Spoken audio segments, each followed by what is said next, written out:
Scott immediately takes off his glasses.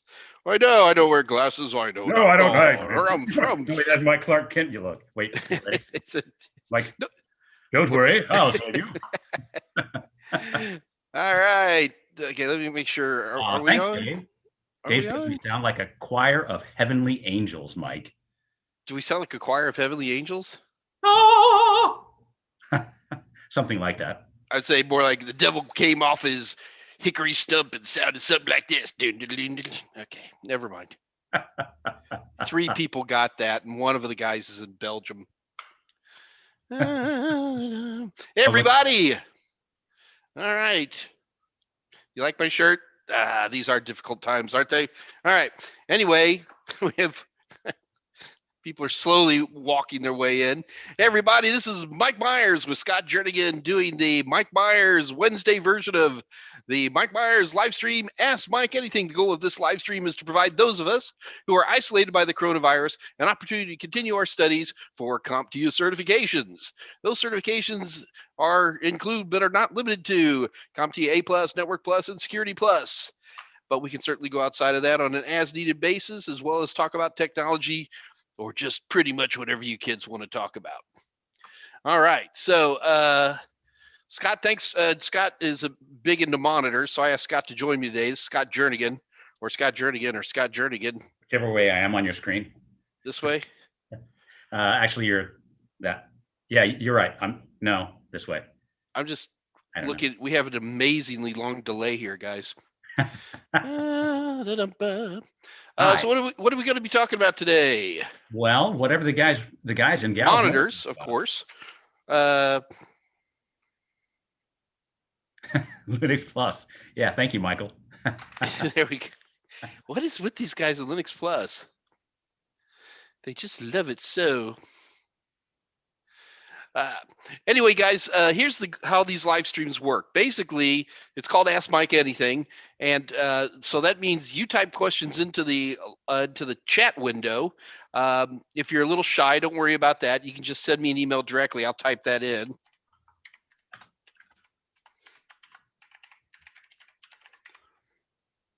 Hey, no typos. And so you can send me a question directly. I usually won't be able to answer it that day, but I'll certainly be able to look at it and be able to give you some input on it. So that's the goal of this Ask Mike Anything. So we start here at 2:00 Central Standard Time here in Houston, Texas, and we will run till 4:00 or until the questions run out. So it's really up to you guys. We've had sessions that lasted, what was the shortest one we ever did, Scott? It was like 45 minutes once, I think. 45, yeah. But most of them run substantially longer. They do. And plenty go till for a full 2 hours. So however you want to work that. So I'm just scrolling through here, Scott, seeing who's on today. Yeah, absolutely. One of the usual swarthy characters. We've got Italians, we've got Belgians, we got Hawaiians. I think we should start misrepresenting Andre's location as even south of Belgium and like make him from Alsace-Lorraine or something. Well, that'd be east.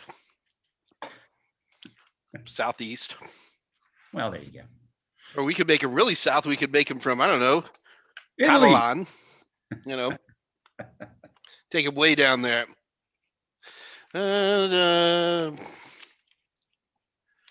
Okay. All right. So anyway, guys, today the big topic was really only 2 main topics. We're going to make a very quick mention of CompTIA stackable certs. That's going to take all about 8 seconds. But Scott and I really want to talk about monitors today. So do keep in mind, even though we're talking about this, that you can certainly go ahead and continue to ask any question you want on any topic. That's never a problem.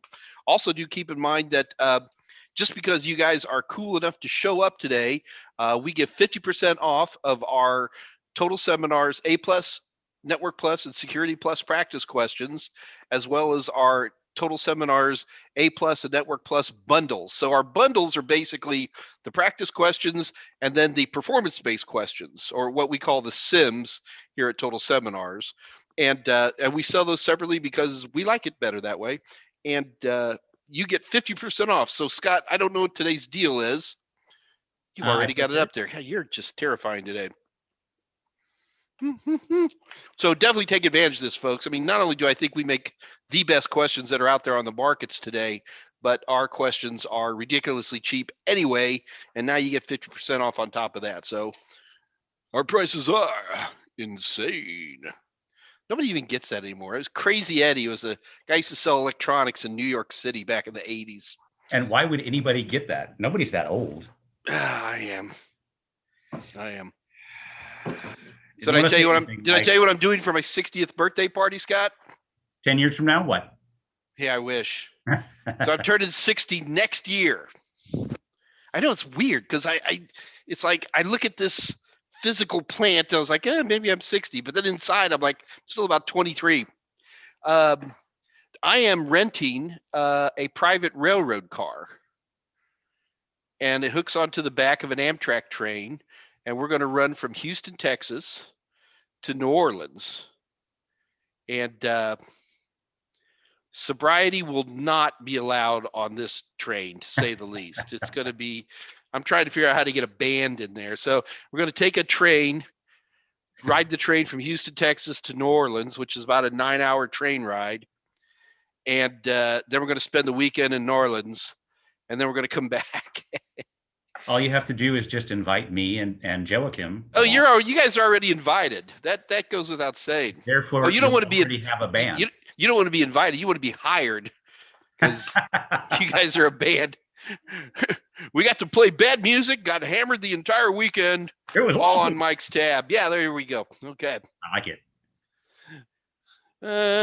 There we go. Tolowit knows what a Crazy Eddie commercial is.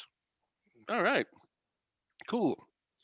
Hold on. Let's make sure we don't have some questions in here. First of all, 203 God's Sunflower. There's a name.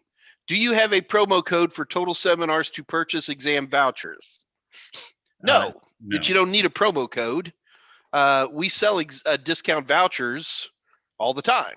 All you have to do is head over to www.total7.com, head over to our merchant area, and pick yourself up some vouchers. Keep in mind they are only good for the U.S. and Canada, so that is a bit of an issue. We're trying to. Have we got the international stuff figured out yet, there, Scoot? Not yet. We're working on it. All right, so we're trying to work out how to get international for all you crazy people aren't lucky enough to live in America in these times. Yeah. So how do you like having your Democratic Congress there, Scott? No politics. I know, no politics. Let's talk on Discord afterwards, and I'll tell you what I really feel. You're wearing MAGA underpants right now, I'll bet. Andre is Swiss today. Okay, that's good. Good. I like it. So at 202, Marcel Angua asks, are the prices for exams going to increase this year? I haven't heard anything. Have you heard anything, Scott? Nope, I haven't heard anything, but that doesn't mean CompTIA is not going to raise prices. Yeah, CompTIA has raised prices in the 25 years I've worked with them. Ooh, 10 times, probably a little more than that. Usually when they raise prices for all their exams across the board by some single-digit percentage, but they're capable of doing it on an individual basis too. So at this point in time, we haven't heard anything. So I think you're okay, Marcel. Any other questions hidden in there? I don't know. That was the Jimu Baroon said, love the shirt, Mike. Are you into music? Play an instrument. I got my drums over there, but I can't play them right now, mainly because I haven't had any adult beverages, so they're. And just for the record, Michael Reeves, even if you don't drink, you can still be on the party train. So just saying. Sobriety is a state of mind.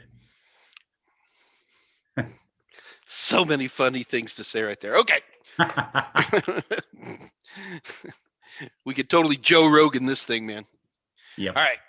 I'm glad people like this shirt. I think it's hilarious. I think it's very funny. Yeah, me too. It's bad, you weigh too much when you have to rotate so everybody can see the shirt. It's like, good year.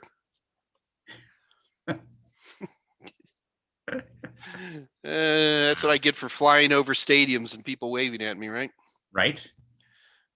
All right, guys, I'm just checking through, making sure we're not missing any questions right up the front here. Alice is calling somebody Dudley. Oh, she's appealing to Dudley to approve the Linux Plus course. Yeah. She's going straight to the top, man. I'm going to talk over you. So a lot of you guys who got the Security Plus book from, was that last week, Scott, when we gave away 10 of those? Yeah. So Kathy Yale was on vacation. So for those of you who've been waiting for your books, do not despair. They are en route. Kathy just had the audacity, like the rest of us, to take some time off over the holidays. So it's been more than last week. It's 2 weeks ago. And but keep an eye on that. It's coming. So at 2:08, Maven Feliciano had a question about the videos. What is the difference, if any, between your site, Udemy, LinkedIn, and Linda? It says Lydia, but Linda is what we mean. Okay, sure. Basically, they're the same videos, okay? It's still the same training, but what you're paying for with the different type of mechanisms is usually the side training, practice questions, and things like that. In my opinion, Linda, LinkedIn is really more for people who are more business related. People are getting stuff through corporate accounts and things like that. Udemy tends to appeal more to the individuals, but you can do fine in either direction. Absolutely fine. I'm looking up something to show. Okay, I'm just looking for questions, Scott. There's one at 2:09 from Paul Skinner, where he asks, are we planning to expand into AWS, Azure, or PMI? Probably not PMI, but certainly AWS. We've already started in that direction. Guys, you got to keep in mind, Mike Meyers is just, the prettiest face, but not the only face out there for Total Seminars products. Why, there's people like, I don't know, Scott Jernigan, who does videos, and we also have lots of other great names out there. Rob, probably the best thing to do is head over to www.total7.com and take a look at our catalog. We've just started getting to AWS, but we'll certainly be getting deeper and deeper into that. Microsoft is another area we're looking at with a lot of depth. And a lot of the CompTIA security exams beyond simply just Security Plus. All Deaf Jeff says, hey, Mike. I say, hey, Jeff, right back at you, amigo. I just posted a link to our AWS training. I'm completely spacing on his name. Our subject matter expert, Tom Carpenter. He's a brilliant guy, funny, entertaining, and knows his AWS stuff. So I posted a link to, oh, good Lord, it's on sale on Udemy. So don't tell my marketing people that I told you that or link it. So, they get mad when Mike did the right thing, pointed you to totalsim.com. I did the bad thing and pointed you to where you can buy it for a 10th the price today. So there you go. Scott, I'm sorry, bud, but there's a reason I put that implant in you. Ah! Bad. All right. Watch it there, mister. Oh, maybe I get fired again today. Yay! Judson. Okay, so All Deaf Jeff, where do I purchase a discount voucher for CompTIA exams? Did I just not say something like that? I will repeat myself. Yep. All Deaf Jeff, we sell discount vouchers for most CompTIA exams at the Total Seminars website. Go to www.totalsem.com and check out the list of discount vouchers that we sell there for A+, Net+, Security Plus, and a few more. I forget what, we're constantly expanding that, so I don't want to limit that. And you can get them from us. We're not the only discount voucher sales people out there, but we're the best looking. God's Sunflower says, I love giveaways of often awesome material. That just Michael Reeves says, I do a giveaway every show. Not true. But often. So. But often. Tune in. Ms. T, welcome to the classroom, Mike. All right, okay. Cameron Sprague has got a slight typo in his totalspacestem.com. Type it in right, Cameron. You'll get it. Too funny, too funny. All right, so it looks like, there we go. Thank you, Cameron. He's got it all squared up. Andre says, best looking, that's open to debate. I'm not so sure that is. As you can tell, Scott, I'm in good spirits today. Excellent. So am I. I'm mainly because I'm tripping out over your flashing Christmas tree lights. The day after Epiphany. Come on, Mike. I just had an epiphany. Ay. Is there really Epiphany? I forget these things. Yesterday was. I literally just had an epiphany. Awesome.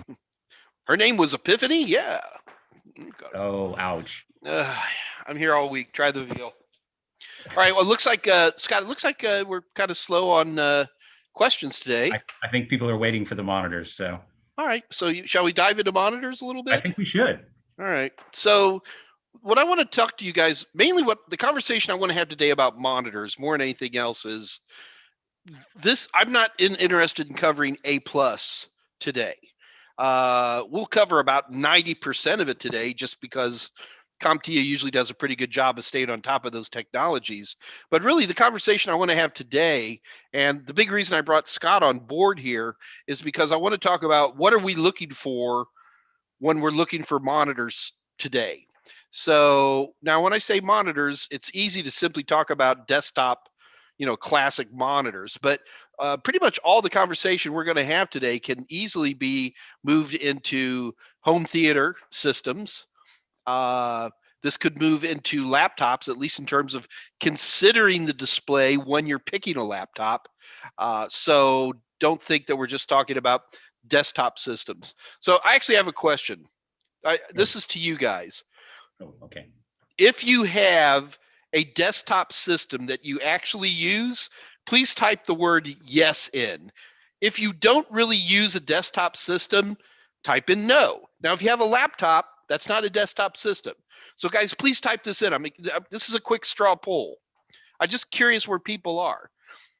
So Scott, while people are typing, I have a question for you. Do you have a desktop system that you still use at the house? Yes, I have 3 of them. I have my work PC, which is of course my gaming PC that has a couple of 27-inch monitors on it. I have a Linux box with a 27-inch monitor, and then I have a Mac with a 27-inch monitor. So there you go. Matt, 27 comes over time again. Yeah. You're part of the 27 club. Scott, did you look at what people responded back with? Whoa, that's a lot of no's. I'm telling you, dude. This is where sometimes I worry I'm an old codger in that. How do you guys game? That's an interesting question. Paul Skinner, Michael Reeves, Mark Wheeler, God Sunflower, Marcel, how do you guys game? Nice Try No Cigar apparently doesn't. He has an old Or they play Among Us on their smart devices. Oh, PlayStation 4. Okay. Oh, console fanboys. Okay. Okay, God Sunflower at least is honest enough to admit they need a desktop. All right. Well, anyway, good. Thank you, guys. It's just always interesting to me. Well, because, things change so quickly sometimes. Like, for example, I remember it really wasn't until 802.11 AC came along where people really had reliable all through their house wireless. You might argue for 802.11n. But, when I talk about having a cabled up house, I'm kind of weird now. But your house is cabled also, though, Scott, right? Isn't it? Not at all. I'm in a silly old house with solid walls. I can't cable it without literally ripping my house apart. So it's all wireless now. Yeah. Okay. I could have swore I helped you pull a cable in your attic a billion years ago? I did, and I've subsequently, because I did a power over Ethernet to a second WAP, and that was what the cable went. So okay, cool. But even now, I'm just pure mesh wireless, except for one connection. All right, 2 connections that are both in my study, right next to the main router, and one is to my network attached storage, my NAS, and the other is to my gaming PC because wires work. Yeah, I'm always going to be a fan of wired networks. I mean, even this, which is in the front of my house, unfortunately, because I have space because I'm a bachelor and I don't have people taking up all my space. I actually have a cable snaked through my house to my front room here. I could probably do it wirelessly, but I just don't trust it. Cat 6A works, man. All right. Anyway, guys, let's go ahead and talk. Scott, let's talk about monitors. All right. Okay. So if you were going to be buying a monitor today, what would be some of the things that you'd be thinking about? Size matters, obviously. So size, definitely. Because once you've gone to a bigger monitor, it's really hard to go back. Even on my laptop, which is a beautiful 15.6-inch screen, I attach a 27-inch monitor to it when I have to do any work. So, or a 24. I mean, that's about as small as I'll go now. So size, resolution is important.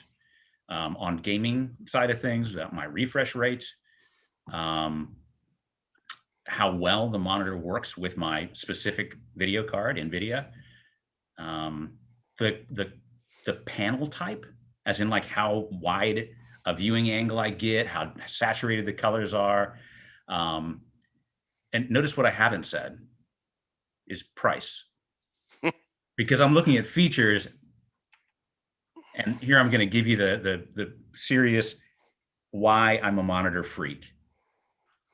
30 seconds. The monitor of every single piece of your computer is the single most important thing that you have. And the longest lasting, usually. And the longest lasting. But it's important because that is your primary interface with the computer, your primary outflow from the computer. That's how the computer shows you all the cool stuff, right? I mean, sound, yes, but the monitor it's what you interact with all the time. Yeah, I agree, Scott. I mean, to me, there's 2 things I don't buy cheap. I do not buy cheap peanut butter because it tastes like garbage. And I don't buy cheap monitors. I'll tell you, for decades, my rule was, in fact, Scott, you may remember this, that I never wanted to pay more than $500 for a monitor. That was always that goes back to the CRT days. Right. And that's still true today, although I could probably drop that down to $400 pretty easily. Hey, I'll tell you what, guys, I want to make sure, Scott, that these guys have some basic understanding when it comes to monitors. So one of the things I want to talk about real quick is let's make sure you guys understand some of the monitor technologies that are out there. In my opinion, and guys, keep in mind, Scott Jernigan and I may have differences of opinions on some of this. So that's part of the reason I asked him to come on, because I know we'll probably disagree on a few things. But to me, when it comes to monitor technologies, there's only 3 technologies that exist. There's LCD, the classic liquid crystal display that's been around now for 20 some odd years and still going strong. There is but LCDs, and there's a lot of different versions of LCD, okay? That's where you get into TN and IPS and VA and all those things, which we'll talk about in a minute. But then you have 2 other technologies which really have been pushing the TV home theater markets, but we're really seeing some real results in the world of monitors, and that's going to be QLED, which is a Samsung product, and OLED, which is right now we're in a knife fight between QLED and OLED. Don't let the name that they sound similar fool you. They're very, very different products. But what I want to do first, Scott, can I actually grab the screen? Absolutely. Let's see if this actually works. Am I on? You are on.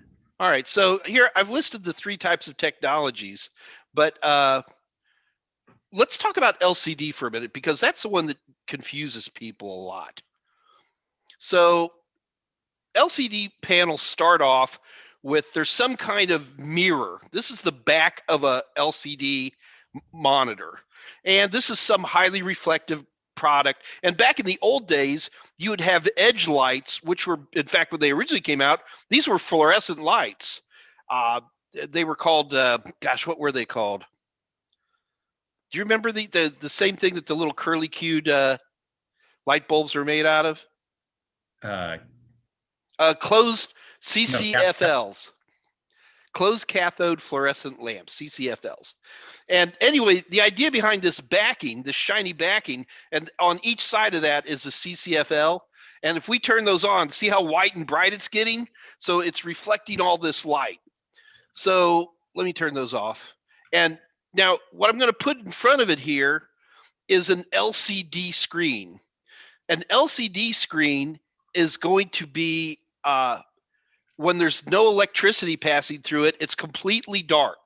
But the moment I pass electricity through it, it goes completely see-through. Get the idea?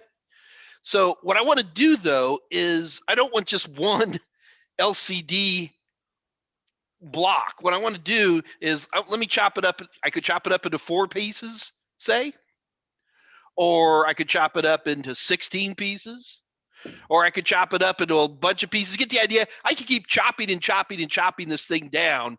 In fact, I'm going to chop it so much that I'm going to just look at one little corner of this panel, okay?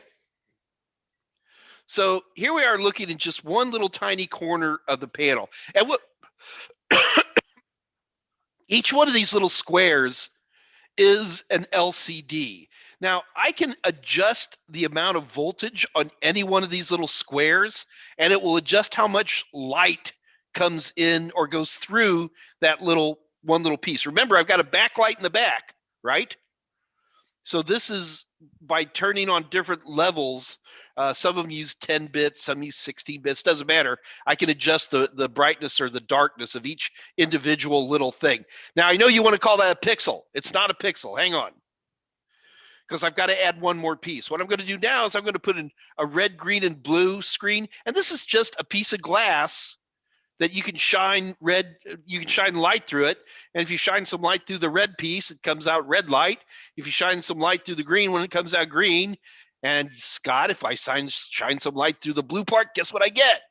Blue. There you go. And then using standard RGB for transitive colors, I can make just about any color of the rainbow. So here's the tricky part. I can't circle this or anything, but you can see this one set of red, green, and blues right here in the upper left-hand corner. That is a pixel or a picture element, okay? Each one of the individual colors by themselves, we tend to call these subpixels. All right. How do I unshare? Here we go. I was having so much fun developing this PowerPoint. Guys, you got to remember, part of the fun of being in the AMAs is that you're my guinea pigs. You're literally watching me build what is probably going to be the next level of animations for as I take this to the next step. Okay, so anyway, what I've just showed you guys there is the basic LCD screen, okay?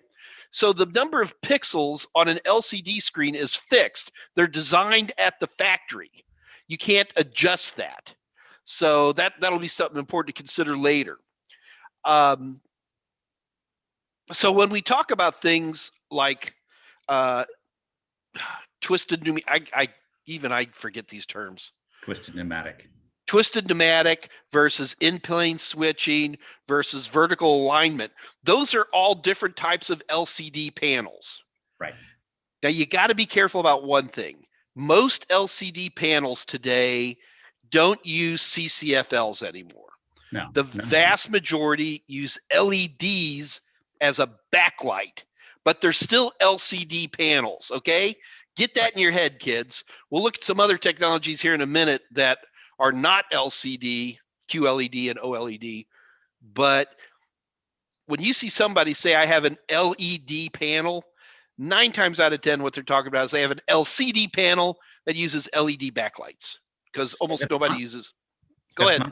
That's not totally the fault of the consumer, though, because the manufacturers, in order to differentiate their product, from the old CCFLs, started calling them not LCD, because both of them were LCD, but started calling them LED monitors, and just dropped the whole, oh, that's just the backlight that we're talking about, because LED sounded sexier, I guess. Yeah, and guys, also keep in mind, some of the best monitors available today are still LCDs. You mean TN? No, I mean IPS. I knew you and I would start disagreeing there. Anyway, but let's go ahead and take a minute and talk about the 3 different types of LCD panels. Okay. All right, so go ahead, Scott. How are you? Are you comfortable? Can I put you on the spot? Huh? Sure. All right, so the 3 different types of panels. Get out of here. Different types of LCD panels. Okay. Twisted pneumatic, in-plane shifting, and vertical alignment. Those are the 3 most common. There's actually a whole bunch of different variations that I'm not going to go through.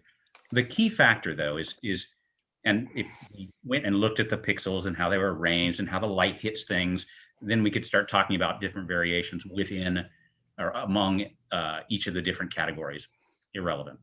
The things to know is that TN is the oldest, but it's also the fastest of all 3 of the common LCD technologies. Absolutely. So you'll still find TN, even though it's the oldest, quote unquote. That's also what's in most gaming monitors because it's fast. The problem with TN is it doesn't have the beauty of color saturation that you get with the other panel types, and the viewing range. In other words, as you move away from the monitor, suddenly it's like much harder to see what's, and then it's gone, right? With TN, that is, the viewing angle is short compared to the other technologies. IPS was the first, like, oh my gosh, this is almost as good as a CRT. It's still not, by the way, as far as just the beauty of the picture. Viewing angle is much better. When it first came out, IPS was just outrageously expensive. I think only artists and photographers and me bought those first ones because, 1, I'm passionate about, and 2, they were outrageously expensive. Now you can get IPS stuff for a song. I wouldn't get anything else. VA is just somewhere in between, not quite as beautiful, but fast, not quite as slow as IPS. So and both Dell and Acer sell VA monitors, so they're definitely out there. I think VA had a lot of problems with the first few generations. Certainly the first generation came out maybe 5 years ago, but since then VA is really, really pretty. The only thing that's shaking up the LCD market right now is something called nano IPS, which we're seeing more and more of. And nano IPS really takes away the one big benefit that TNs have had, and that's speed. We'll talk about response rate and everything here in a moment, but when you can get down to a 1 millisecond response rate with an IPS monitor, it becomes pretty moot. Right. One quick on-the-fly correction. I think one of us or both of us said IPS stood for in-plane shifting. That's not right. It's in switching. Switching. So what are both of us? Yeah. What a diplomat. Okay. But I got to tell you, for me, Scott, I'm not going to really panic about, I do tend to look towards IPS first, mainly because I do enjoy a wider view range. But there are times, one of the reasons I love like Micro Centers and Best Buys and some of the brick and mortar stores is that if there's one thing, man, I do not like to buy shoes online. I want to try the shoes on. And I don't mind buying motherboards or storage online, but man, monitors, I got to tell you, brick and mortars have my business simply because I want to look. And you can quote all the stuff out to me, but it's got to look good. It's got to pass the old Mark 1 eyeball, as we would say. All right, so what else do we need to cover here? Let's talk about resolution. I'm feeling quite resolute right now. I am. I mean, in fact, Scott, I'm going to see. We should probably do resolution and aspect ratio simultaneously. Okay. There's a ton of resolutions out there. So one of the things I did is I go, and I did this today, and it was, what are the resolutions of monitors I can buy from the primary monitor sales sources? Dell for me is a big place. Asus for me is a big place. Acer is a big place. And what is the range of resolutions that are actually out there? So let me steal the monitor from you one more time, Scott. And this is literally what I pulled up in terms of what's available today. And what surprised me was what was down here at the lower end of things. I'm in a panic that I'm not on. You're on. You're good. Cool. All right. So when we're talking about monitor resolutions, remember we have these individual pixels, right? So pixel stands for picture element or whatever it is. We create a mosaic of these because each pixel can generate one very specific color. And we use this mosaic of them to create our imagery. And the more pixels you have, the higher the resolution, the better quality of the image in general. So here's what I've been finding this out today. Okay, so starting at the top, 1366 by 768 and 1600 by 900. These are the last of what I call the before high definition resolutions that are out there today. And again, you can buy these today. Probably be about $60 for a monitor that does that, but you can get them today. In my opinion, the world begins at high definition, which is going to be a 1920 by 1080. That's pretty much, I would be hard pressed to ever buy anything lower than that. And in today's world, I would be asking myself, why am I buying a monitor that's only at 1080? So the next step I want you to take from here is I want you to go down 1, 2, 3, and come down to where it says 4K or UHD. So 4K is going to be 3840 by 2160. To me, 4K is the monitor to buy today. And let's talk about that for a minute. Scott? Yes. Do you think 4K is the resolution to buy today? I think you should at least buy 1080p because you can buy a monitor for a couple $100, less than or less, 130, 140. Yeah, so if that's your budget, then go HD. If you can afford more, definitely go up. 2K, 4K, absolutely. Jim Baronic actually asked, what about 4K televisions used as monitors? That's what I do.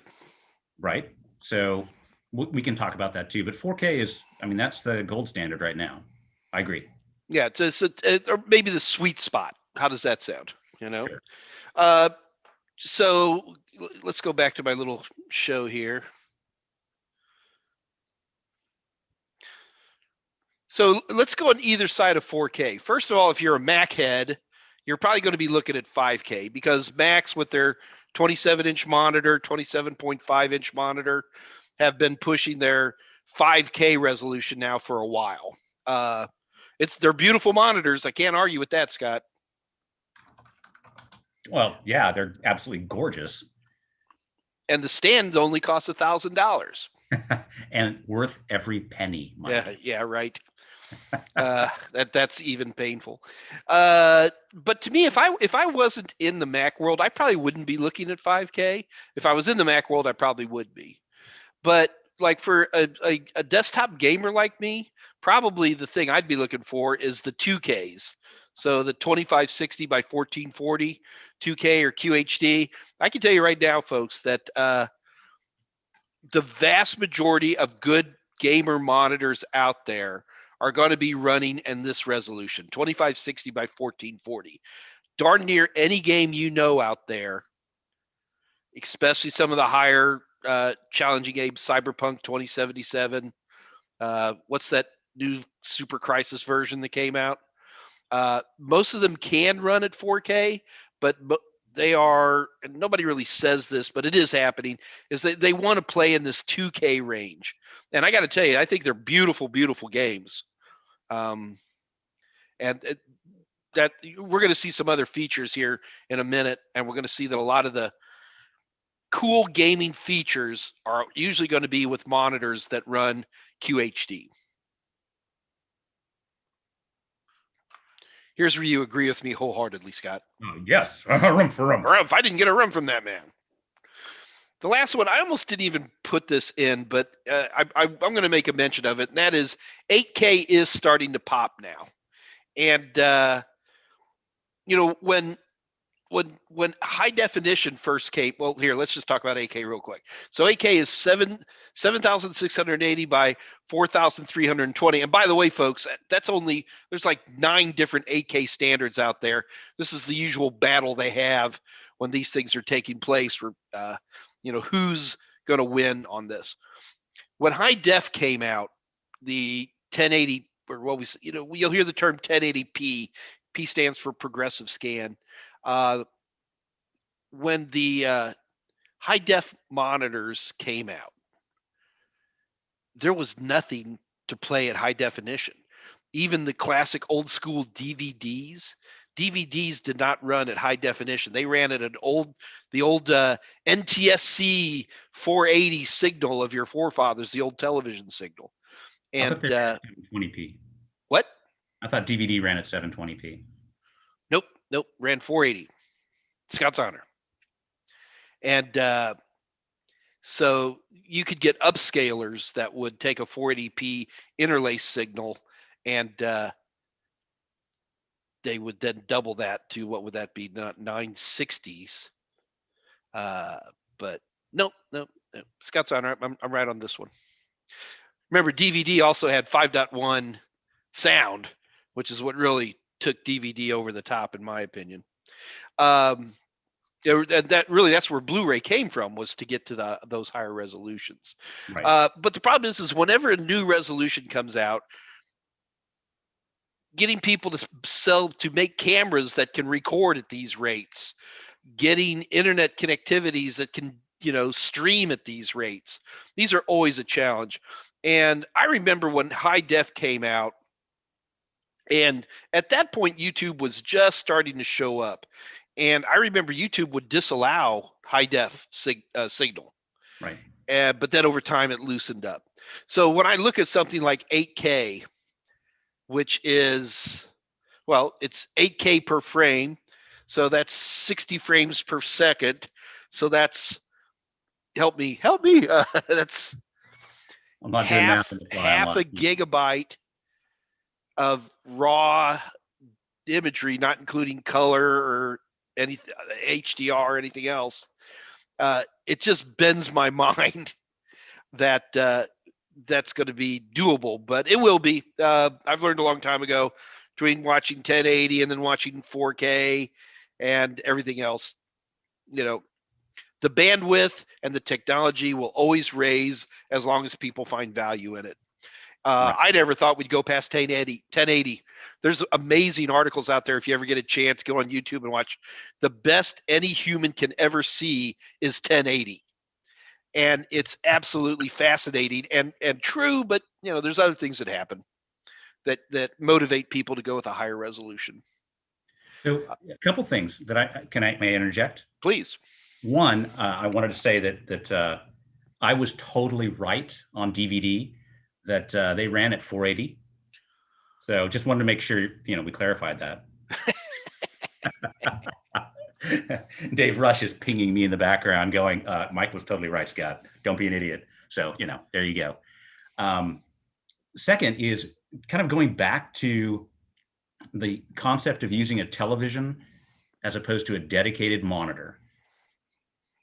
The big difference is televisions are not designed to be computer monitors, right? They have the right connections, but they're not optimized for the speed, especially the speed of what we look at for gaming. So when I plug into my 4K TV, the screen looks beautiful. I can stream a movie, I can do all of these things. But as soon as I start playing a game, the difference between the experience of playing on even a giant screen on a TV as opposed to on a dedicated monitor is pretty remarkable, mainly because of the refresh rate, response time. Yeah, the response time. Sorry. Right. Well, go ahead, Scott. Well, and people have been chatting while we've been talking, wondering that same question and kind of looking at, how many milliseconds? Because you're talking 1 millisecond monitors, and we're looking at television for gaming, 15 to 30 to even up to 60. That's a millisecond response rate. No, don't. When we say 60, that people might be talking about refresh rate, right? Which would be 60 hertz or 120 hertz versus response time, which would be in milliseconds. Right. The 60 didn't have a numeric thing on it, didn't have a value on it. But the 15.6 did, which is substantially slower than a regular monitor. I don't think you could find a monitor today that would have that low of a response time. You mean that high? That high. Okay. Remember, bigger is slower, right? So, well, Scott, are you comfortable with the difference of response time versus refresh rate? I am. Tell the people. All right. So response time is essentially the time it takes for the monitor to go from, and it depends on the manufacturer and how they're marketing it, to go from all black to all white, or from really dark gray to really light gray.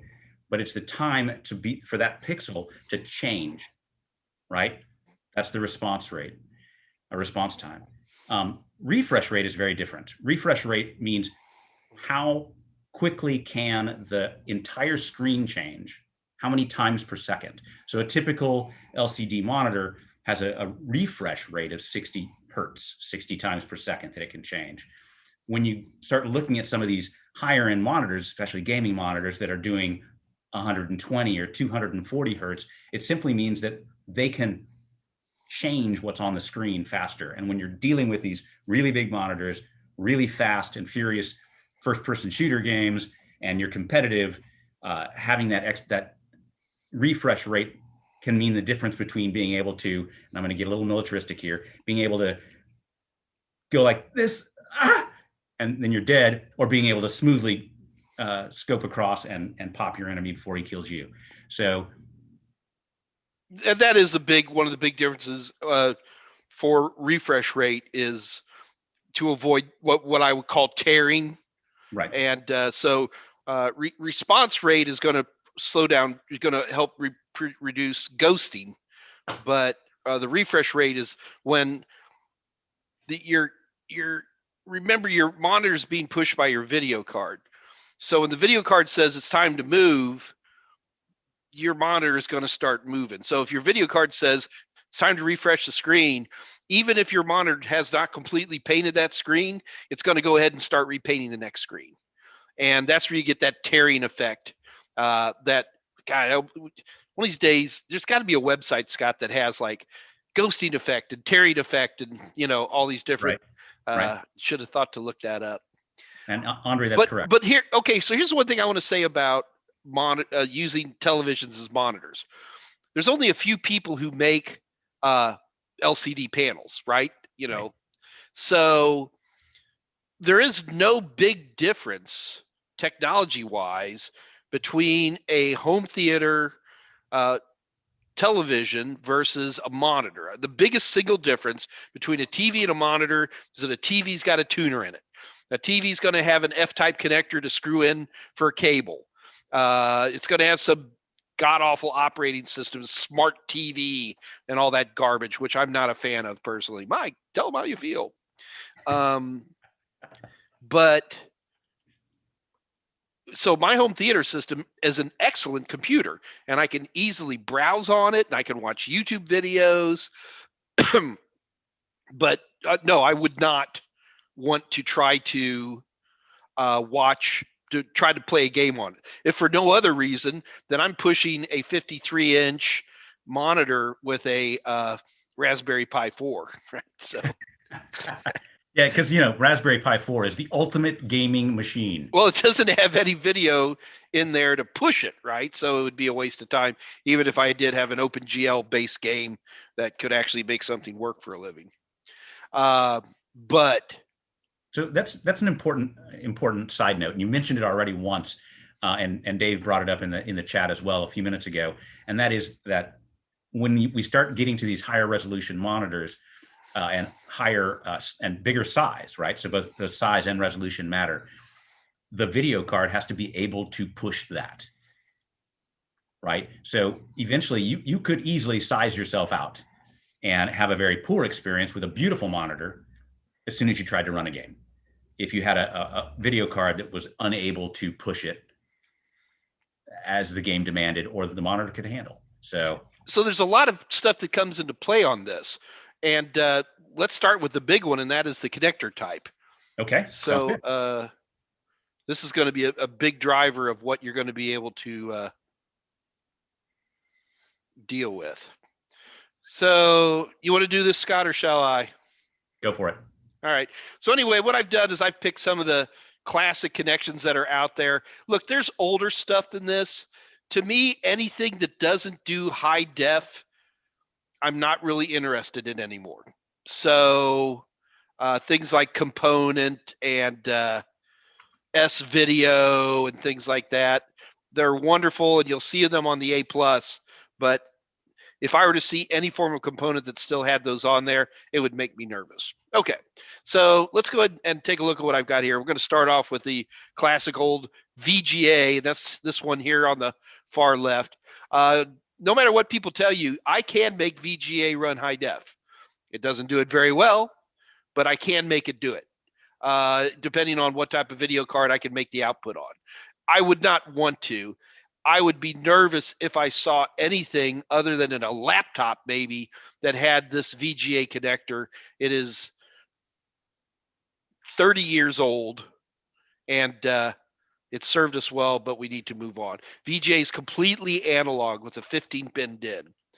The one that really started to push us to the first version of true digital connectivity was DVI. Scott, what is digital video interface? DVI? Or digital visual interface, one of the two. There we go. So DVI was the first mainstream digital video connection we saw out there. And keep in mind, this is only video, folks. If you take a look close, you can see this array of pins. That is the digital part. And way over on the right-hand side in this picture, that little dash, that is the analog part. And because it has a dash, I know that that is DVI-D, which is digital only. There should be little pins around that little cross to let me know that it could support analog as well, and it doesn't. So for me, the next big jump here is going to go all the way to the right, and that's going to be good old HDMI. So HDMI has been around now for over 10 years. What are we up to now, Scott? 3.2 on HDMI? What's the latest? I got to look it up.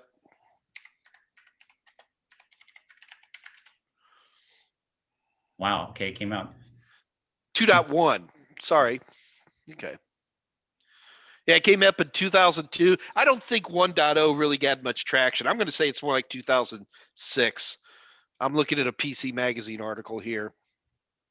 But anyway, the bottom line is I think we all know HDMI pretty well. HDMI carries both audio and video, of course.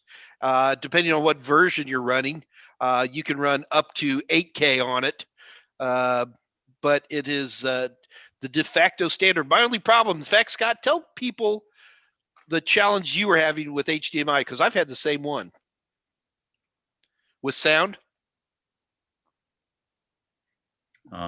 You were just telling me. Well, I'll tell you my story then. Okay, you tell them yours because I'm not. The big challenge with HDMI is that it's number one, plug and play, and number two, it has DRM. Oh, right. Sorry. And when HDMI first came out, it was a real pain because, like, say I've got this beautiful PC and I got this great video card in here, and I've got an earlier generation of HDMI, and I also have a really good sound card running a 5.1 system. Okay. Well, I would plug in HDMI into the system, and let's say I'm using a TV with speakers in it, and the HDMI would insist that it goes to the speakers in my crappy television when I've got this beautiful 5.1 speaker system going through my speakers. And for a long time, and sometimes you still see this, you have to actually go into your monitor or something and just literally turn off the speakers, because depending on how the HDMI is configured, the plug and play, sometimes you can't make it unhook from a particular sound that you don't want if you give it more than one choice. Isn't that kind of what you were alluding to earlier, exactly, Scott? Right. Yeah, very similar. When I've got my laptop, right, with its beautiful video and okay sound plugged in via HDMI to a monitor that also has sound and video. And so every time I go on to something like Discord or Zoom, and my monitor is plugged into my laptop as well, the HDMI connection is like, no, come to me. And they'll switch. And I'll be like, why isn't my video playing? Why isn't my audio playing? And it's like, I can hear you, but you can't hear or see me. And I have to go in and manually say, no, use the device on my laptop, not the monitor that just took over. So yeah, it happens so frequently. I host a bunch of Zoom calls for my family and extended family and stuff every month. And invariably, this happens. Let's see if anybody else has had that experience. And then there was that moment of silence that I'll fill quickly with some snappy repartee. There's lots of conversation with @ signs in the front.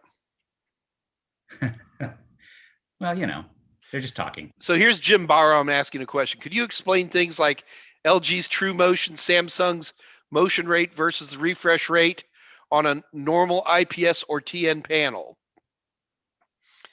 What the heck is Samsung motion rate? Yeah, no is the answer. I could look it up, and I'm happy to do that, but I can't just off the top of my head. They sound like marketing terms for the specific technology, and this is just me guessing, not techno-babbling. So take that with a grain of salt. But it sounds like it's the technology that they're using to say our refresh rate or our response time is better than theirs. And they could be totally right. I'm a complete Samsung fanatic as far as monitors go.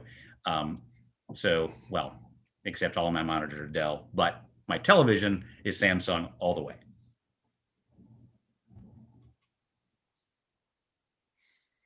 Hang on. It is hard, and Jim, I'm really not a fan of using televisions as monitors. So use a monitor for a monitor, watch television on a television. If you can only afford one, then go with the television. But if you can afford both, then split it out. You'll get a better experience in both. So Samsung's motion rate, Scott, yeah, is a BS refresh rate.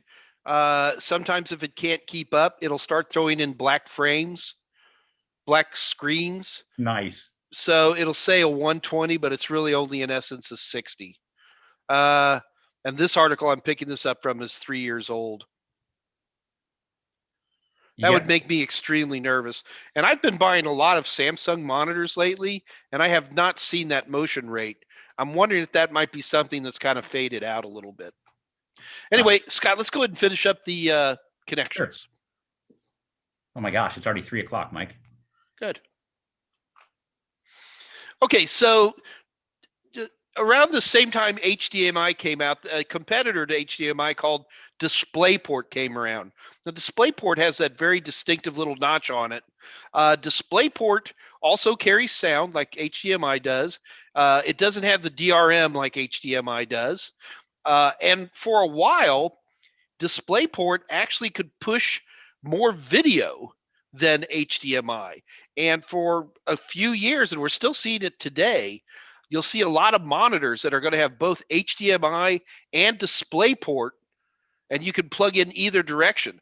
Most of the high-end video cards, if you're an RTX fan, that RTX 3070 or 3080 is going to have both DisplayPort and HDMI connections. Right now, NVIDIA, starting with the 1080s and the 20s, would have maybe one or two HDMI connections, and all the rest of the connections on the video card were DisplayPort. And it still seems to be going in that direction. DisplayPort is a heavy lifter of speed, although HDMI is working very, very hard to catch up. Now, the only other thing I want to talk about in here is in the middle. You'll see where these says mini DisplayPort and then DisplayPort over USB-C. This is actually another type of technology called Thunderbolt. Thunderbolt is more than just a video or an audio technology.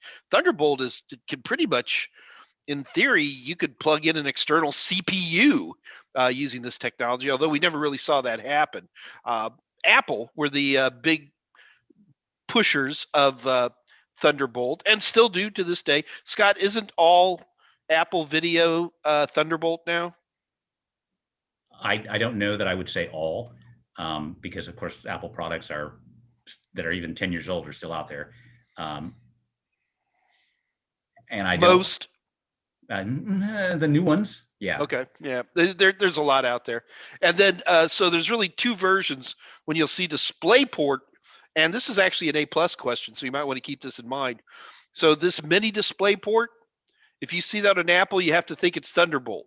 Today, with your latest versions of Apple, DisplayPort using the USB Type-C connector, both of these are going to be Thunderbolt style connections. I have never seen Thunderbolt outside of Macs in the real world. It's not to say I haven't seen some video cards out there with that capability. I've just never held them in my hand unless I've got a Mac product.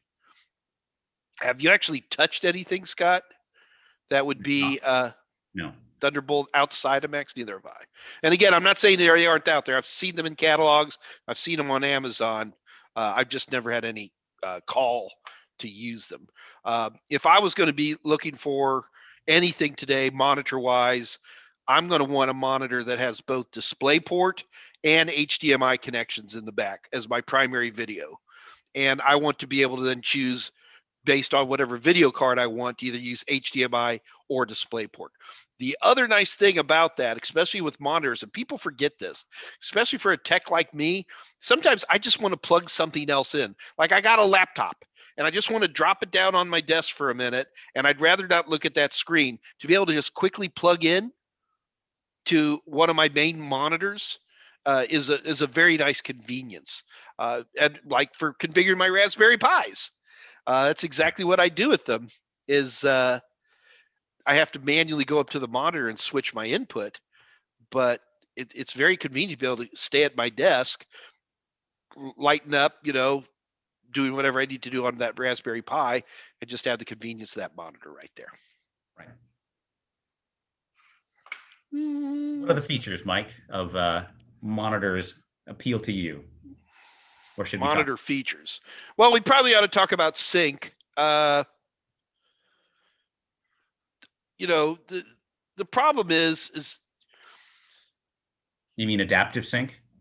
Any form of well, or we could talk about VSync first if you really want to make life ugly. Okay. The challenge is that you need, if you've got a video card that is pushing at 120 hertz, you better have a monitor that is responding at 120 hertz.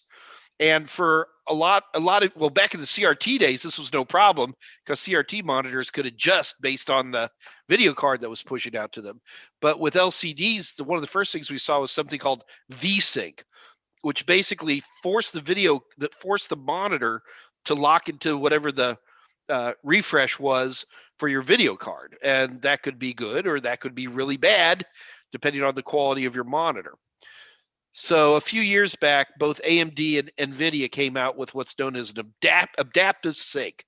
And that's because most video cards are changing their refresh. They're going up and down depending on what they're doing. They might be pushing 240 when you're staring at a Windows 10 desktop, but when you're in the middle of 2077, it might be dropping down to 60. And we needed monitors that could adapt to these changes. And that's where you see things like FreeSync and G-Sync, which are absolutely wonderful tools. And if you're a gamer, you probably almost got to have them. Scott, you're a G-Sync guy, I assume, right? So, you'd think that, right? Except I'm going for beauty and productivity over just pure gaming, believe it or not. And because NVIDIA go to the car, NVIDIA unlike AMD, charges monitor manufacturers to use G-Sync, and so G-Sync monitors are a lot more expensive than FreeSync monitors, and a lot of video card manufacturers are now, even if they're using NVIDIA, they're including technology that or drivers and stuff that enable them to use FreeSync. So look at the video card, make sure you've got one that'll actually run the monitor type you want, or just don't use that feature. I know that's not quite what you were expecting me to say, but. Well, I mean, I'm not going to fully disagree with you. I've had tremendous difficulties. G-Sync is not a trivial configuration. And depending on what your monitor choice is, it can be very frustrating to configure. And you end up usually, for every different game you have, you end up usually jacking with it again. NVIDIA actually comes with a utility that will adjust or even turn off G-Sync depending on what game it sees that you have loaded. So I'm not going to sit here and say I'm a fan, but I will tell you, properly tuned, it will take advantage of the power of a great video card and a great monitor and definitely smooth out your experience. Yeah. Yeah, if you're not a gamer, it would mean absolutely nothing. In fact, if you're not a hard gamer, I mean, if you're sitting here playing World of Warcraft, it's going to mean absolutely nothing to you. Right. You really do need serious DirectX push to motivate for that. Right. That's my opinion. Dave Rush is talking about curved. Are you talking about curved monitors? I think curved monitors are right up there with, like when I was in high school, guys who had put clear distributor caps on their cars. What's a distributor? Yeah, I know. The world of electronic ignition. I find curved monitors to be obnoxious. And don't tell Edwin. I mean, I'm a 2-monitor guy. I've always been a 2-monitor guy, and I usually roll with, like, for my aesthetic setup is going to be dually 27 inches. Like even when I'm looking at right here, I've got two 27-inch 4Ks, which I got for a ridiculously low price. Anyway, I don't know. Curved monitors scare me. You remember one of the first things we said, Scott, was your monitor is one of your longest living assets. And the longest. Yeah. And I get nervous when I see something, I call these raccoon tails, extra wacky features that I don't feel are going to stay mainstream. And I'm not going to argue, curved monitors have a beauty to them that's hard to beat. I won't even try to challenge that. But when I'm gaming, I turn to a single monitor and play on that monitor. I don't. For me, a dual monitor setup is really like hear what we're doing today. I've got a browser up over here. I've got the chat window going over here. I got my Zoom meeting over here, my PowerPoint over here. And it's a multitasking feature, multi-monitors, not a expansive vision. So, I guess I could backpedal a little bit and go, if you're looking for this immersive experience, then maybe that's not a bad way to go. Yeah, I'm a little torn. I think if I had more space, my office is actually a fairly tiny room in the house. If I had even more space, because I only have 3 monitors, I would have a dedicated gaming system with a curved monitor, just like Edwin's. The other challenge I have with curved monitors is that they're usually some wacky, non-standard resolution, just by definition, right? Well, yes and no. The kind of you start getting these. I've seen these 34:9 aspect ratios, and a lot of times it ends up that the monitor feels short. Right. It's wide, but the better ones are the 3440s by 1400s or 1440s. So they're 16:10s. So you don't get that squished feeling, right? You get that extra little headroom, and it feels a lot better. So, I'm not going to fight that one. Boy, Jim Barham is a question machine today, Scott. 3:08 p.m. Hey, Mike, on a totally different subject. Okay, sure, why not? We only have a few more things to talk about. Monitors, anyway. Yeah. Do you retro game? I do. Yes. Any thoughts on the best VM setup to run Windows 95, 98 3D accelerated games? What? So, Jim's talking about probably there are some games that you can't. One of the things I always hated about Windows 10 is they really got rid of some of the compatibility features that we used to see. So read the rest of his question. Hey, Mike, on a totally different subject, do you retro gaming? Somewhat, yes. Any thoughts on the best virtual machine setup to run Windows 95 or 98 3D accelerated games? I am thinking Arch Linux with VirtualBox. So that's a whole different game right there. Well, I mean, the one thing I would say, Jim, is I would just be running Windows 95 or 98. I'm one of these people who has tons of those CDs laying around. So it's easy for me to spin up native 95, 98, and most of the retro games have no network anyway. So I'll put them into a VM like you're talking about. But I don't like running Arch Linux or any of those. I have real trouble getting a lot of those things to work. And what did I use to, like Wine tools and things like that? I just always had a lot of trouble and kind of gave up on them. If I'm going to be doing retro gaming, I'm going to grab one of my old Win9X CDs and just plug it in.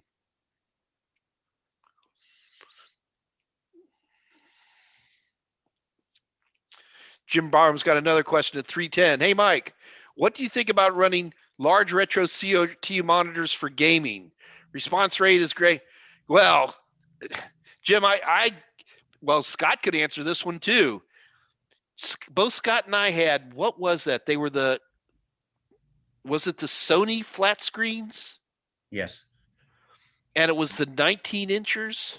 I loved that monitor. I hung on to that monitor well deep into the LCD. Oh, me too. I had 2 of them. Yeah. And boy, they could push refreshes way beyond 100 hertz. Perfect resolution, perfect color, perfect black. Yeah. I mean, CRTs. These were flat screens. Remember that, Scott? What? They were flat screens. Yeah. They were CRTs, but the front screen was flat. Yeah. Yeah, I loved them. The problem is that's 20-year-old technology, and CRTs burn out. Yeah, I let them all go. Scott, you threw all yours away too? Well, I recycled mine, of course. I recycled mine too into the earth. Yeah, no. Into the burn pile. You haven't gotten to OLED yet, but when you do. Oh, you're supposed to talk. That's right. Right. So the CRT, and this is still true today,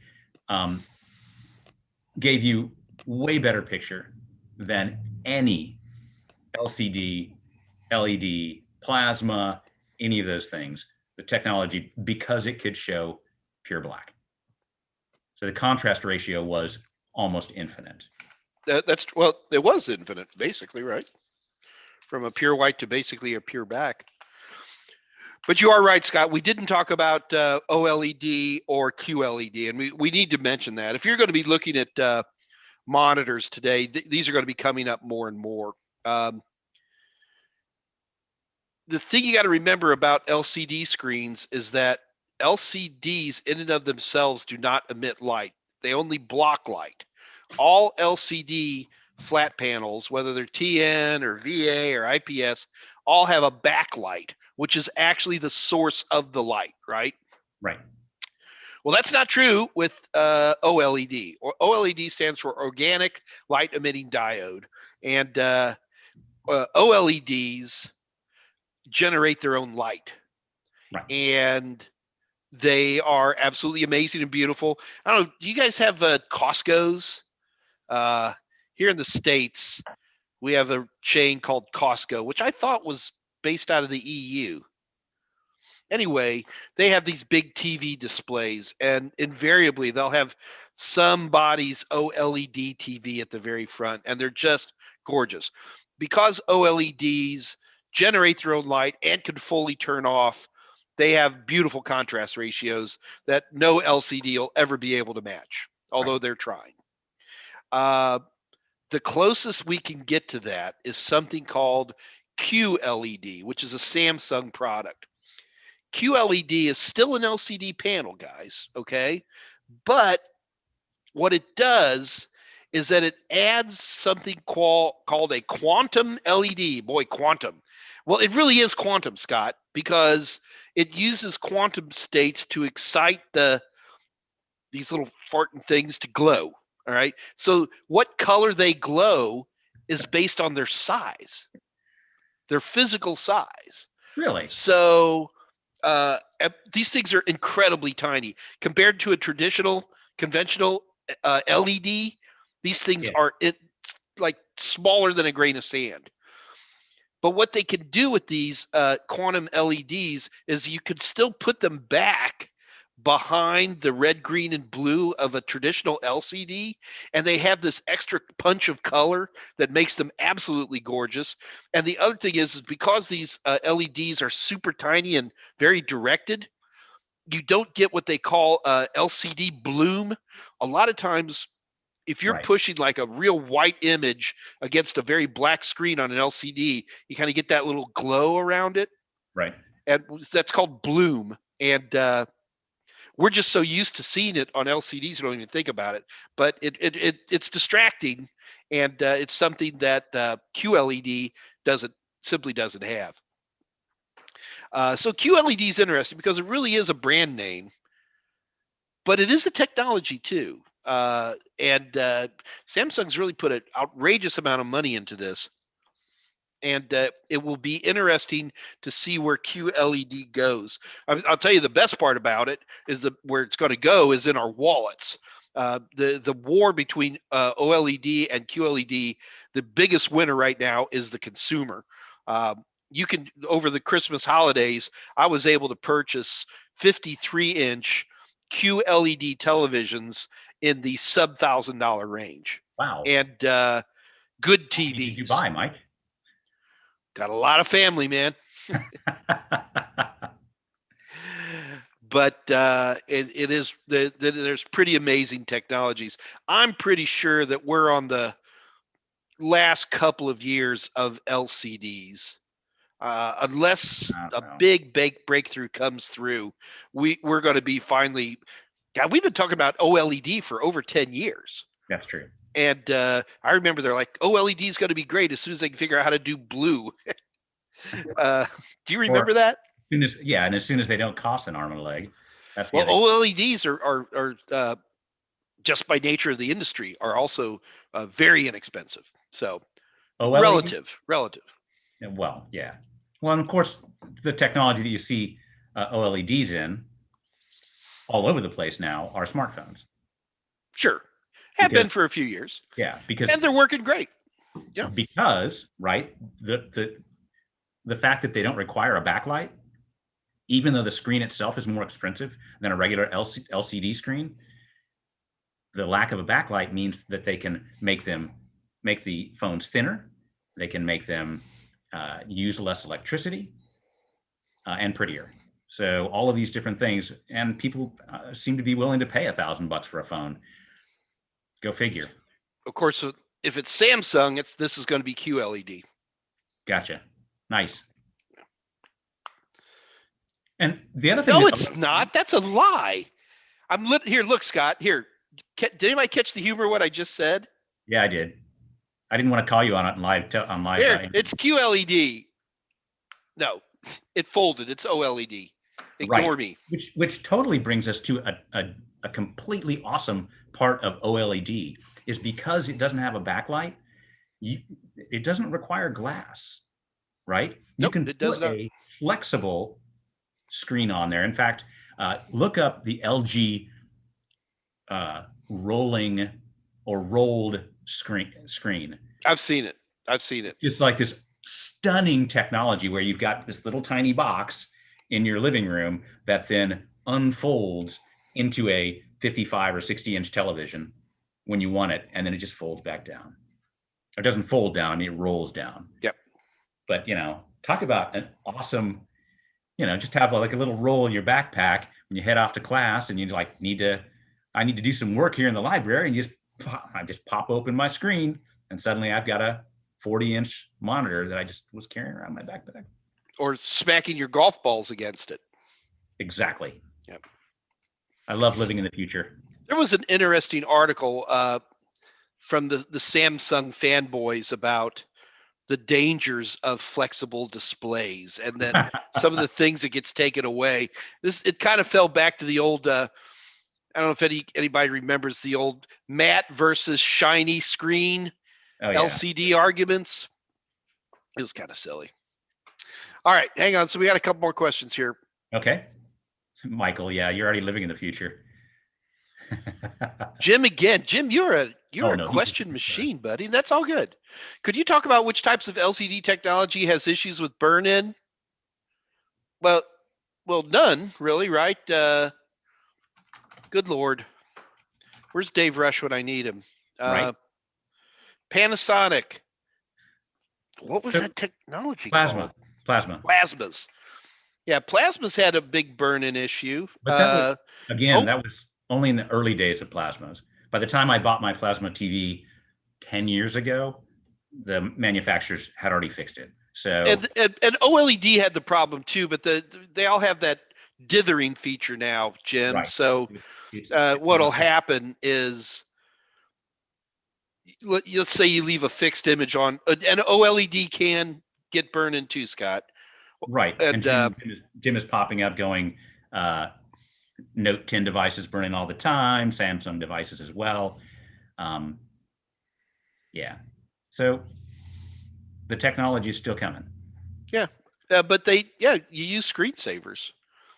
And the other thing is OLED burn-in isn't nearly as bad as what you would call it, plasma burn-in, because you could wash the screen. I mean, you could start repainting the screen with a new image and it will, by its own nature, go away.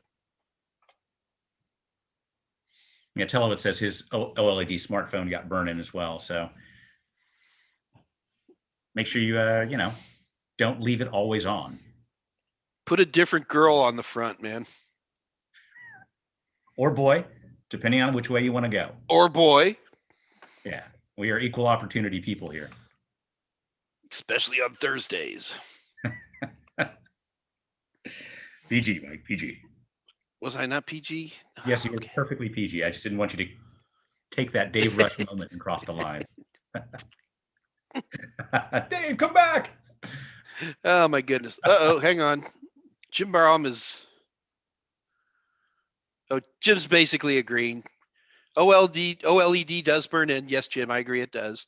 Plasma does as well. Yep.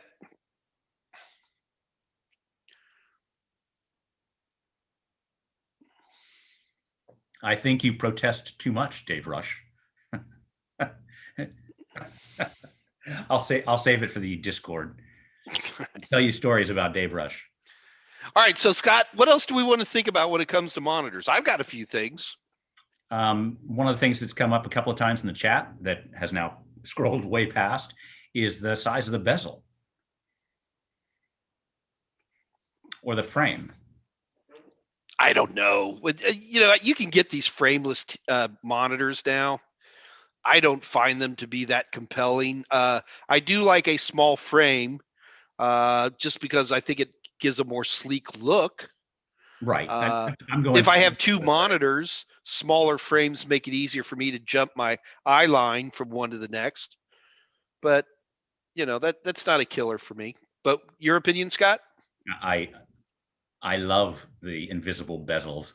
I think that the beauty of them, especially when you're using multiple monitors, as you mentioned, means you've got this seamless kind of movement between two beautiful 30-inch 4K monitors.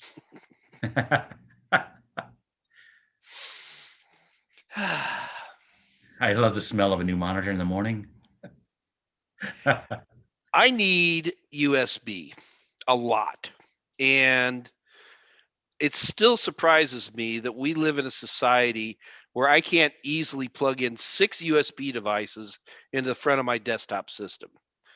So like even on this, which is a pretty high-end mini tower, I got 2 USBs. I mean, luckily for me on this one particular system, it's gonna be hard to show you guys, but the keyboard has 1 USB. But if it wasn't for the keyboard, I want them in the monitors. Dell in particular has had really good USB 3.1, 3.2 support. And I'm not going to lie, to me, it's very convenient just to reach over, plug something in. In fact, that's a lot of times where I'm going to put my backup thumb disks is just right into the monitor itself. So I'm a big fan of USB in the monitor.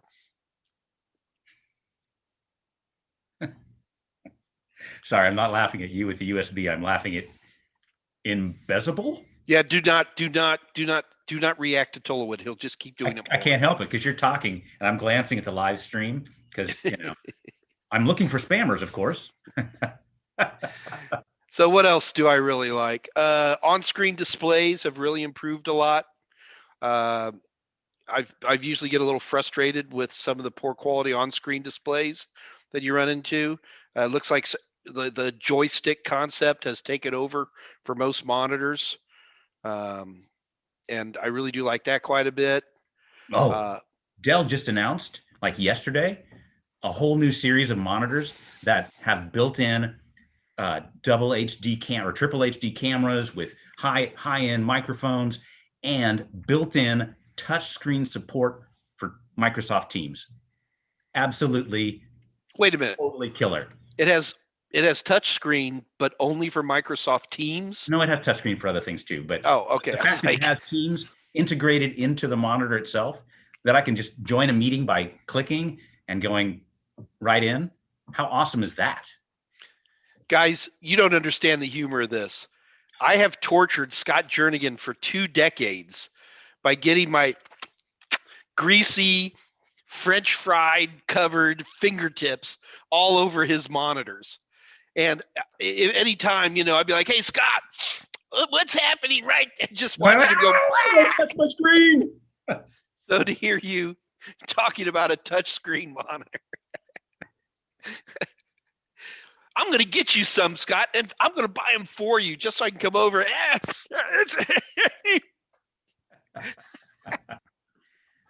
And here's me talking about I was going to say something silly about like the resurgence of vertical portrait mode monitors. Who cares? Forget it.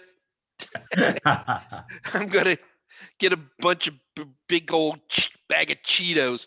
Not even Cheetos. It's going to be like one of those off brands, like Chodos or something like that. It's going to be like huge clear plastic thing like this. I'm going to walk in like this. The jar's going to be open. It's going to be dropping out on your carpet. Your cats are going to be going nuts. I'm just going to be like, oh, yeah. You guys don't know how much Scott Jernigan has been tortured by me putting my fat, smeary fingers. I'm sorry, Scott. That's a. I'm going to be laughing about that one for a while. Almost a little bit of an inside joke. I'll tell you one thing I don't like in monitors. I don't like speakers in monitors. If I want speakers, I want to have my own speakers.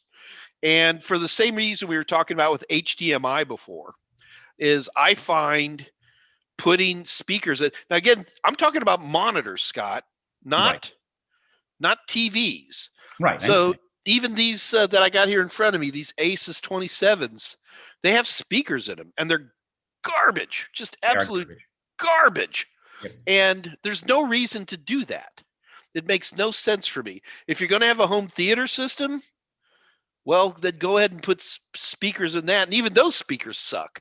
I mean, I don't know of any home theater system, monitor, home TV that has good speakers. I mean, literally everything that I usually have to throw a sound bar in and an absolute minimum, at least if I can't throw in a 2.1, if not a 5.1 for sound.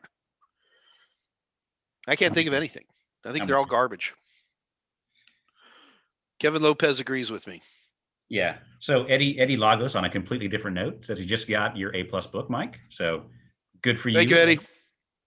So enjoy your reading. Don't feel free. Both of our email addresses are in there. So if you run into some issue or you see a typo that you think, let us know.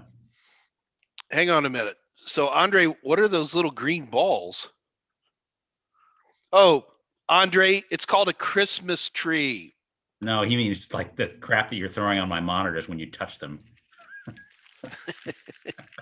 No, it's even better when I'm like spewing out bits of Cheetos. All right. What else? What else on monitors? Are we done? I think we covered all the big stuff. Hey guys, are there any more questions on that? Patricia likes everybody likes my shirt. You'll see it again, guys.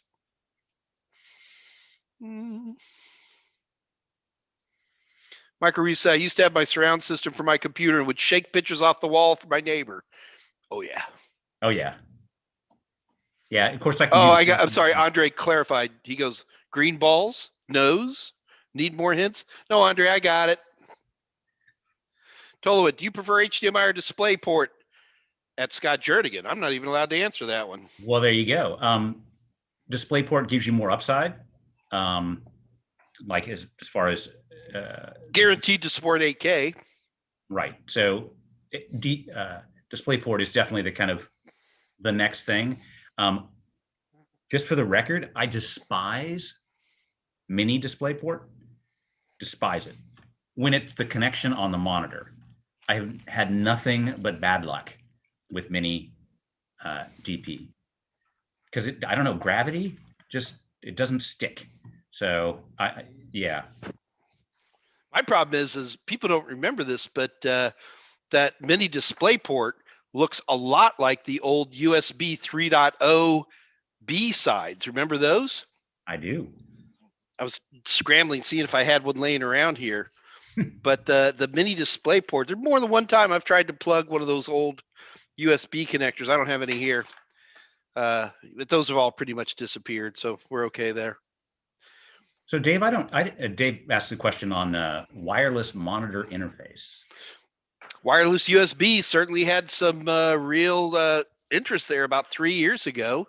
It was able to barely run HD. Yeah, it seemed to work okay. I don't know. I'm not aware of any wireless interface that is out there and popular right now, Dave.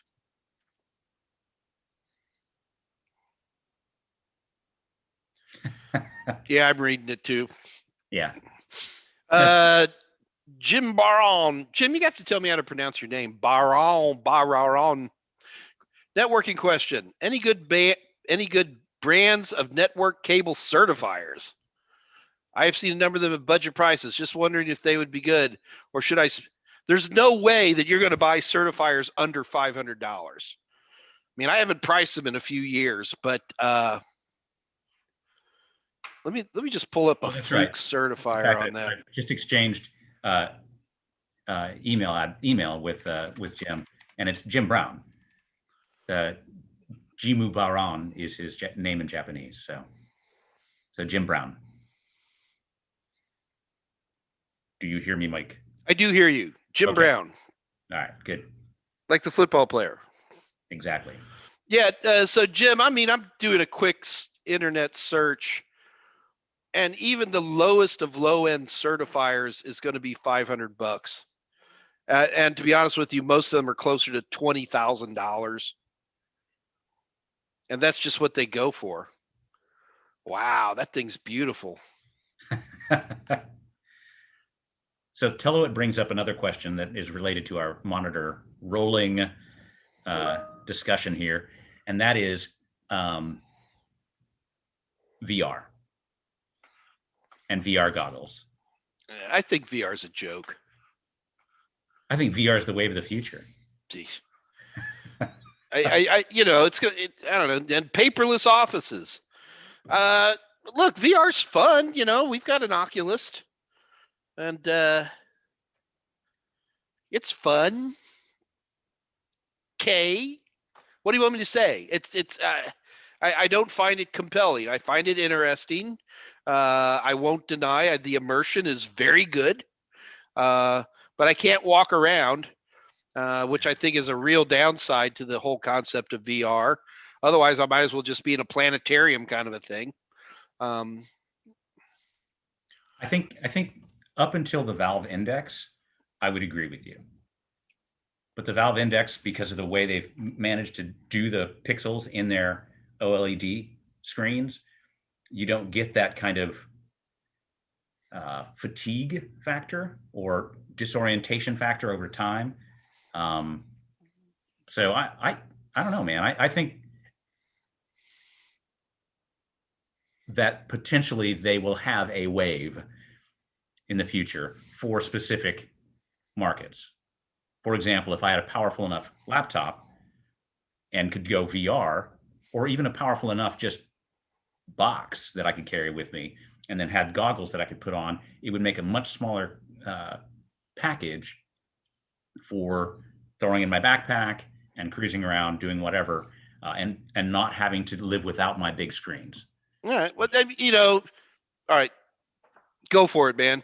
What about augmented reality? So I've used augmented reality. I have too. Yeah, I think anybody's ever played Pokemon Go has. Amazon just finally, IKEA. I think everybody in the world knows what IKEA is, or at least everybody on this chat.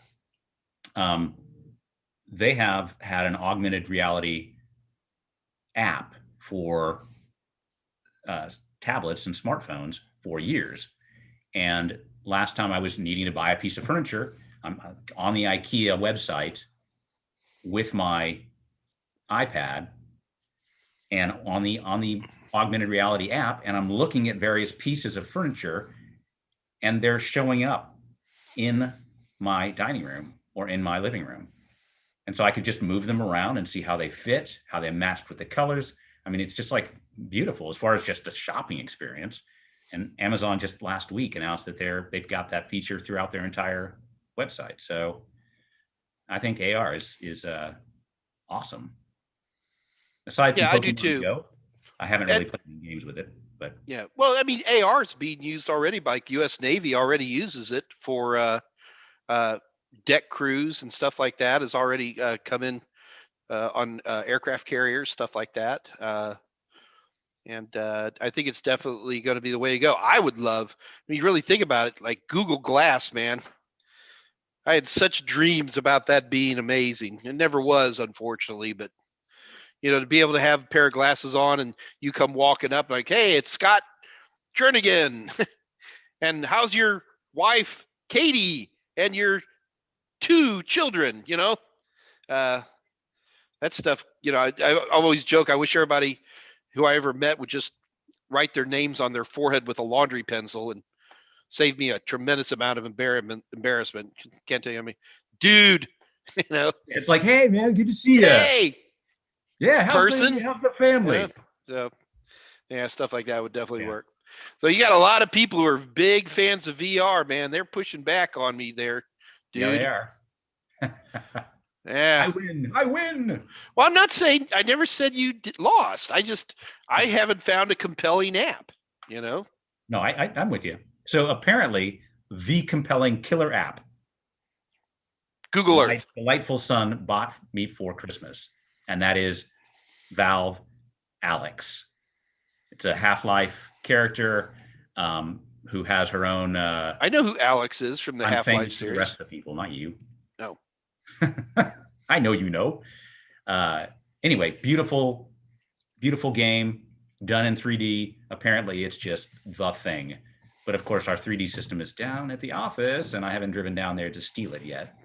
But we'll soon. Yeah. Hey, here, Edwin's saying, I agree with Mike, paperless. We've never had a better year than this year with printer parts. I got to tell you, Edwin, man, that's a secret niche of the IT society that is ignored that pays very well, are printer repair people. And that you don't even repair them. Edwin, I don't know exactly what you do. You should probably send me an email. I'd love to hear about what you do exactly in the printer world, Edwin. But these folks, this has been going on for 10, 15 years now. It's like, we'll set up maintenance agreements. So $30, $50 a month for all your printers. Printer goes down, we show up in a truck, plug that thing in, beepity beep, off you go. And people making ridiculous money. So, at least some of our people in this feed, Michael Reeves, do have metric all the time. I have metric. I'm perfectly comfortable with metric. I'd give 144 imperial gallons of hope that we could get metric furlongs per fortnight. Right. No, how many stones are you up to, or how many stones are you down to now, Mike? See, I can handle like weight and velocity, but the moment you start getting into force and work, I mean, I'm sorry, but a Newton versus a horsepower, it's like, I love the metric system. The moment I start getting into, anything, anybody can convert kilograms to gallons in their head.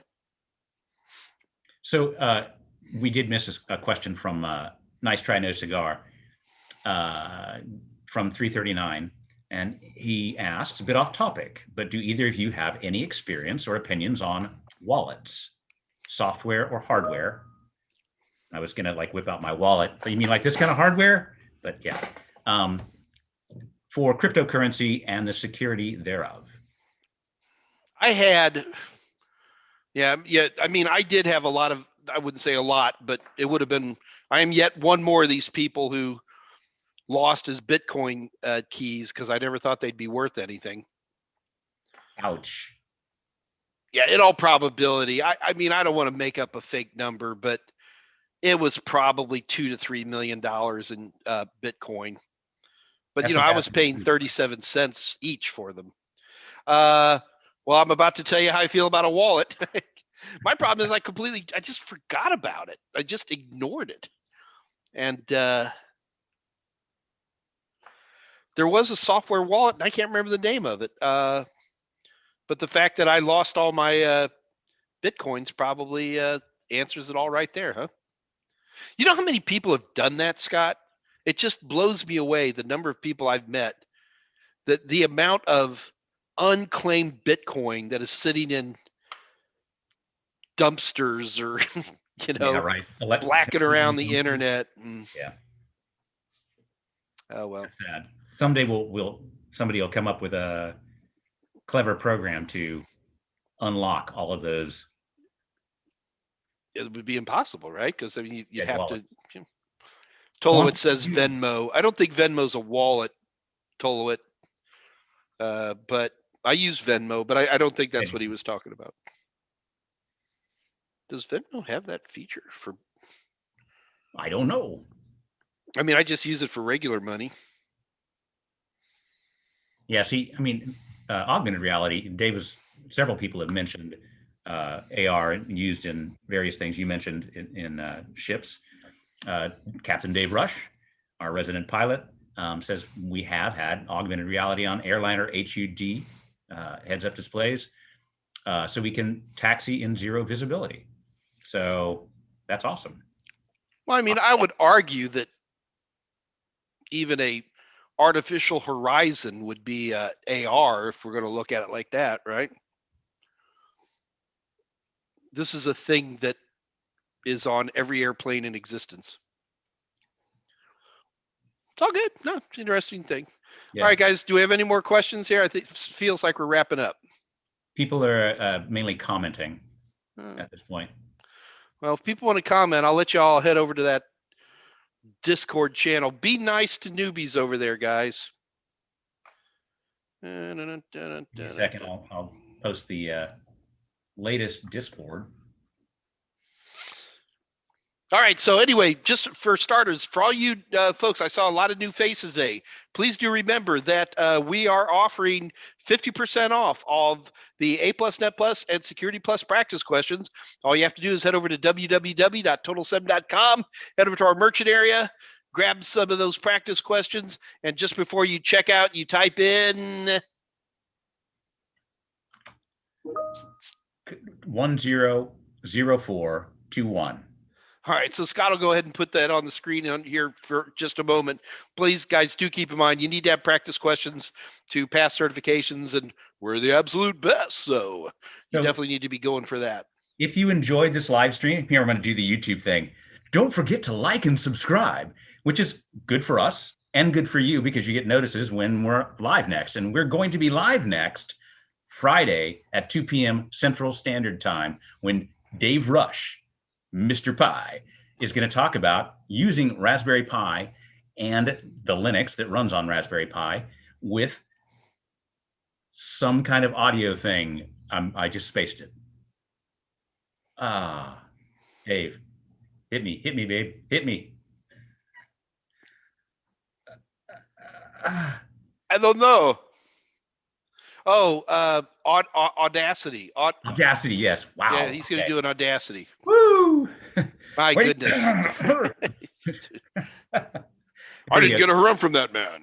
Yeah, Dave posted drama is Audacity on Friday. So that's Friday at 2 p.m. The drama, the Dave Rush AMA, is also open to all the same kind of questions that you ask here on all sorts of CompTIA certifications and other technological issues. Again, like here, no politics, no religion, and keep it PG. So there you go. And I'm searching for the Discord link, which I will find and post here in a second. Now, note that this is the unofficial Total Seminars Discord link. Hey, nice try. No Cigar said apparently 6 million Bitcoins have been lost. I'd believe it.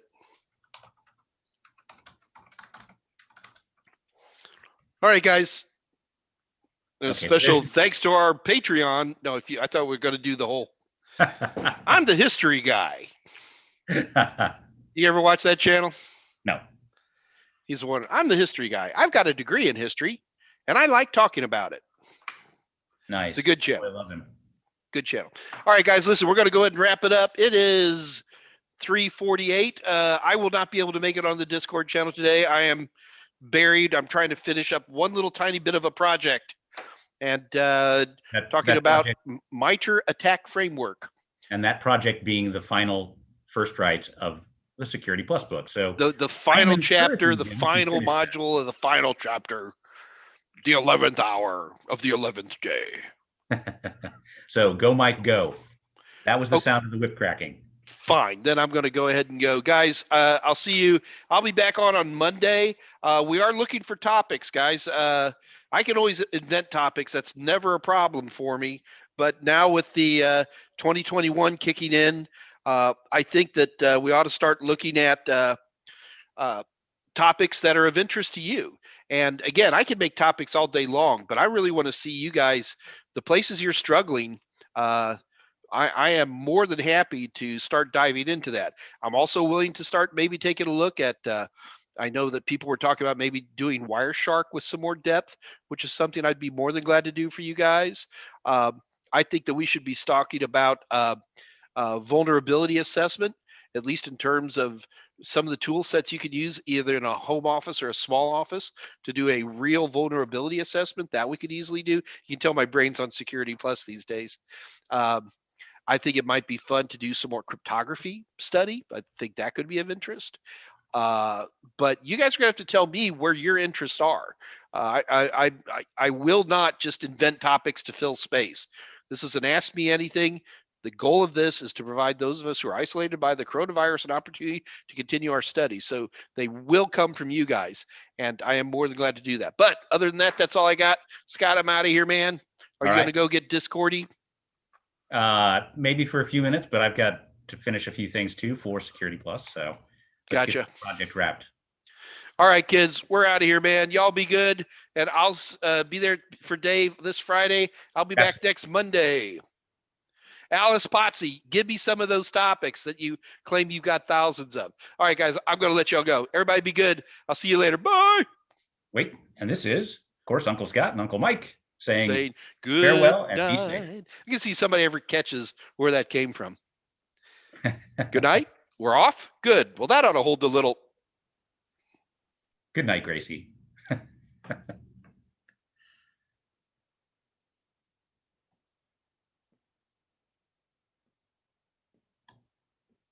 So the question is, did Mike actually kill the live